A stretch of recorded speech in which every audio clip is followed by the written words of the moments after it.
bueno, justo se cortó el video cuando hacía referencia que en la bibliografía van a encontrar que la forma de denominar a esta diversidad de pueblos es, en la mayoría de los casos, haciendo mención a sociedades indígenas o pueblos originarios, que no se utiliza desde un punto de vista peyorativo, que ni siquiera ya se considera necesario discutir cómo mencionarlos, porque ya es totalmente asumido que es una categoría impuesta que está integrando una gran diversidad de sociedades, pero que de alguna manera es necesario denominarlas para explicar y entender estos procesos. Bien, eh, esto venía a cuento de que estábamos hablando de cuáles eran los discursos o la ideología que legitimaba y justificaba la comprensión de esos otros culturales, particularmente cuál fue esa cobertura ideológica que acompañó a la conquista de América, y en este debate que entre, por ejemplo, Las Casas y Sepúlveda, que cada uno desde, si bien ambos eran religiosos, uno dominico y otro religioso ortodoxo, planteaban respuestas diferentes a estos interrogantes de si estos grupos eran seres humanos o no, o qué eran realmente y cómo era adecuado llamarlos. Y en ese debate que no llega a un acuerdo, Las Casas sostiene que los indios son hombres, son seres humanos, y que fueron descubiertos para alcanzar la salvación. Al contrario de ello, Sepúlveda dice que los considera como los seres sumamente inferiores, seres que no pueden ser considerados seres humanos, sino que los compara con los monos, y que un acto de caridad sería eliminarlos. Eh, Sepúlveda fue cronista real, fue confesor del rey, eh, y fíjense la importancia de analizar este tipo de documentos desde una mirada crítica y actualizada, ¿no? Bien, dentro del marco ideológico, teórico, dentro de los paradigmas que ocurrían en el siglo XIX, que tampoco estaban tan alejados de los que ocurrían en el siglo XV en algunos aspectos, en otros sí, pero que nos interesa particularmente porque justamente en el siglo XIX, fines del siglo XIX es que se conforma la nación argentina. Entonces entender cuál fue la cobertura ideológica, cuáles fueron esos discursos, esos paradigmas que fueron utilizados para legitimar accionares políticos, y que vamos a encontrar en las lecturas de las crónicas o los documentos de primera mano de personajes históricos, como Sarmiento, por ejemplo, pero muchos otros también. Ustedes recordarán que, bueno, que a fines del siglo XIX la antropología, junto con otras ciencias sociales, se definen como disciplinas científicas, se reparten los objetos de estudio, y la antropología colonialista va justamente de la mano de un paradigma que es el evolucionismo cultural, que plantea que justamente los distintos pueblos, las distintas sociedades, representan distintos estadios evolutivos culturales que pueden ser ordenados dentro de lo que Morgan llamó salvajismo, barbarie y civilización. Y particularmente los pueblos salvajes o bárbaros, que eran justamente todas esas sociedades o pueblos considerados exóticos, considerados primitivos, considerados inferiores, eran vistos desde un punto de vista anacrónico, como detenidos en el tiempo, y que representaban estadios evolutivos culturales por los que los pueblos occidentales o los pueblos europeos ya habían transitado. Y dentro de esta perspectiva teórica se planteaba la necesidad de ayudar a esos pueblos a que evolucionen y pasen a esos estadios de los cuales supuestamente las sociedades europeas ya habían transitado. Este discurso ideológico también es contemporáneo a un discurso racista, es diferente al discurso racista. Evolucionismo cultural y racismo son dos perspectivas distintas, pero que coexisten en ese momento. Y el racismo justamente lo que está planteando es que las diferencias entre esos pueblos son diferencias innatas, y por lo tanto hay capacidades innatas, capacidades biológicas diferentes entre la diversidad de grupos humanos. A ver si puedo avanzar. Bien. es interesante repensar estos conceptos, repensar estas miradas, repensar estos paradigmas que desde el punto de vista de las ciencias sociales ya están totalmente discutidos, están totalmente superados.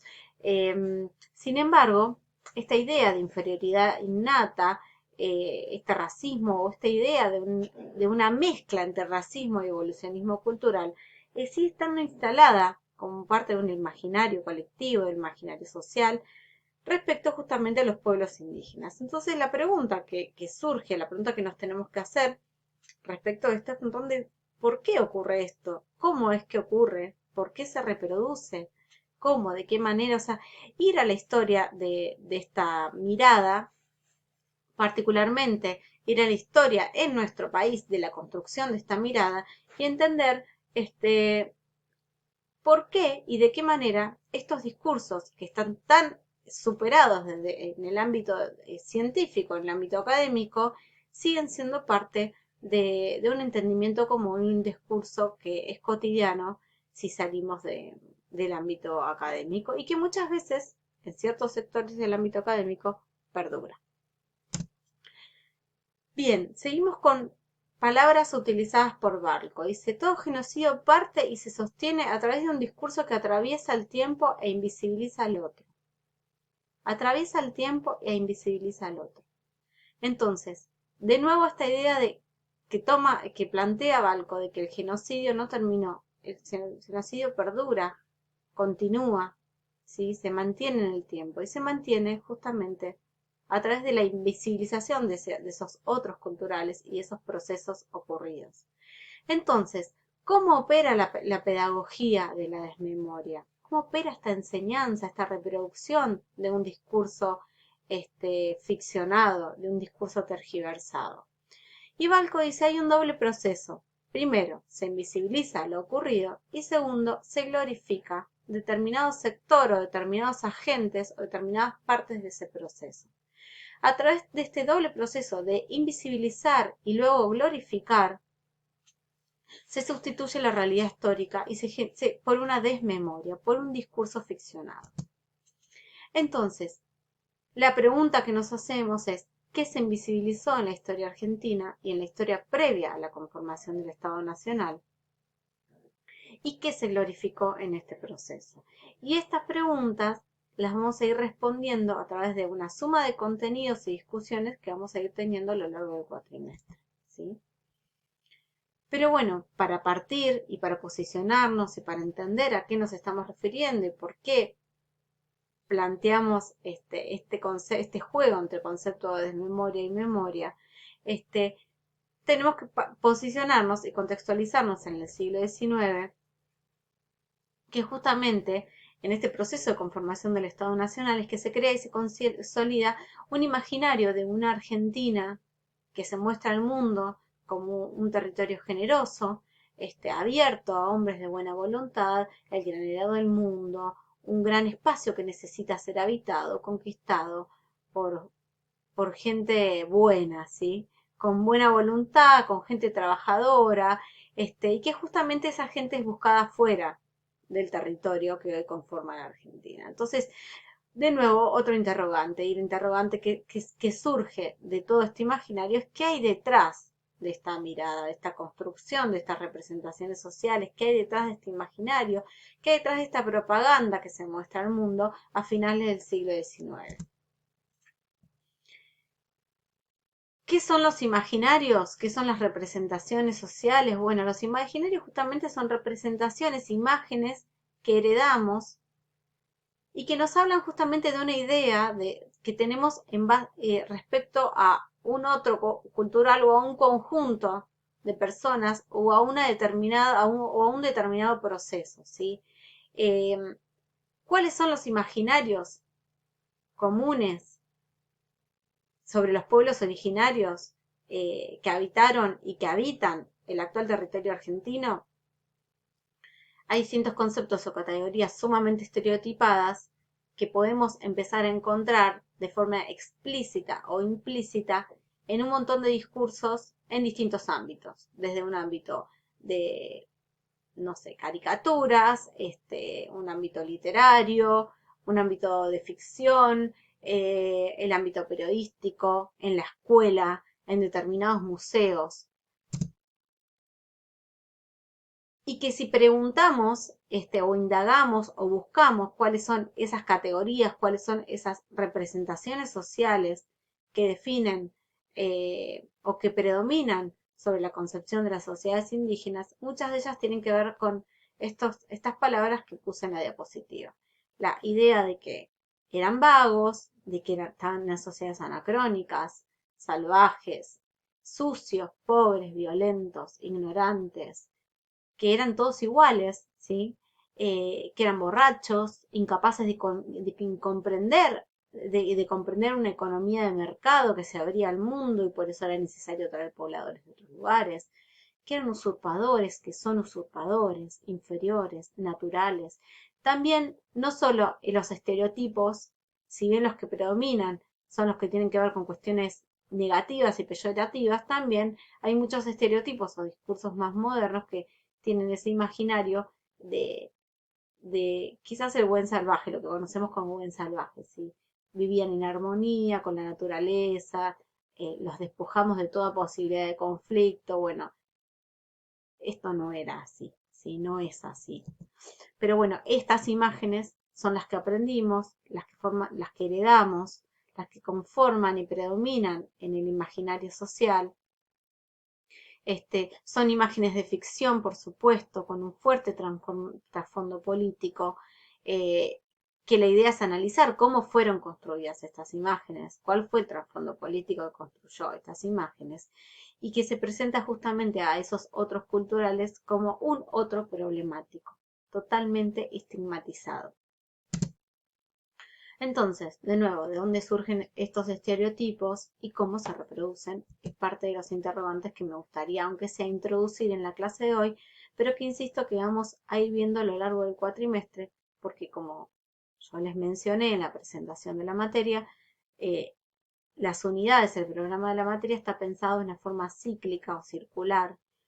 Partimos de una unidad donde vamos a plantear un montón de discusiones y a tratar de romper con un montón de preconceptos o miradas tradicionales que luego vamos a ir analizando de a poco a lo largo de cada eje temático para en el último eje temático volver a retomar el inicio de estas discusiones con las que partimos en la cátedra. Por eso el programa tiene un sentido, decimos, espiralado, circular, de partir de un punto y volver a ese punto, pero ya con un montón de fundamentos y conocimientos para poder posicionarnos en esa discusión de la cual partimos, pero con un montón de lecturas y elementos para poder fundamentar la postura que tomamos.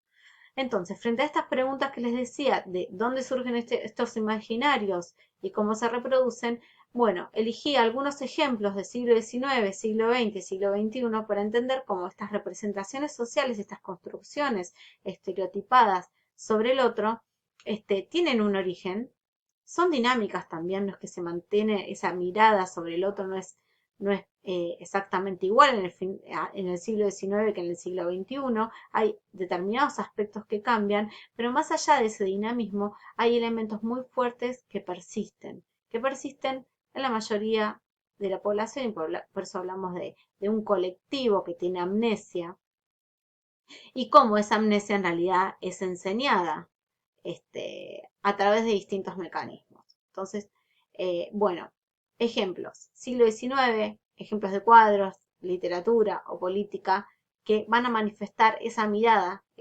esa forma de entender y mirar al otro de forma estereotipada.